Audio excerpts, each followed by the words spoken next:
Hey y'all, my name is Christiana Arango. I'm a 24-year-old film director from New Jersey, and this is some of a feature film I made called Paper Gems. Scene 7, shot 5, take 8.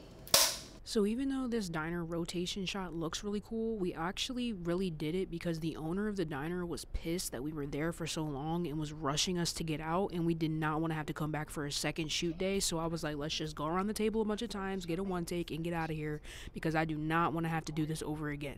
But that's why a lot of times in film, there are happy accidents. You have to always be ready to pivot when something goes wrong, and then sometimes something really cool will come from the disconvenience that ended up looking better anyways. And we always thank God for that.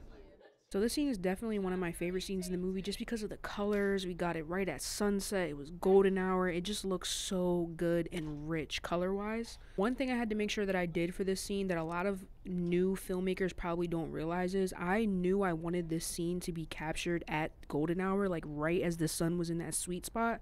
So in order to do that, you need to start setting up the scene and practicing the scene about an hour and a half before sunset, because if not, you're going to be getting all the kinks out and the sun's just going to be setting and setting and setting, and by the time you get a really good take, the sun is probably too far down or gone altogether.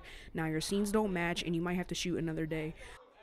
As the director and the writer, you need to get your cast and crew to understand your vision, and in order for them to really act out the characters the way you see them in your head, you need to give them as much detail as possible, as much direction as possible, because they can't see inside your brain. So you need to be able to communicate, express, demonstrate whatever you got to do to get your actors to give you the result that you want.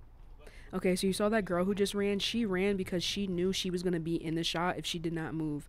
This is why blocking ahead of time is so important, because we needed her to hold the door open so that it didn't slam against the wall. But then we ran into the issue of her being in the back of the shot. So had I planned for this ahead of time, we wouldn't have had that issue. But even still, shout out to Samaya for recognizing that and running out of the shot before she messed the whole thing up, because at this point the sun was really about to set and we would have missed everything. Since Paper Gems released last summer, it's been distributed to over 8 streaming platforms so far, so you can find those streaming platforms in the caption below. Thanks for watching.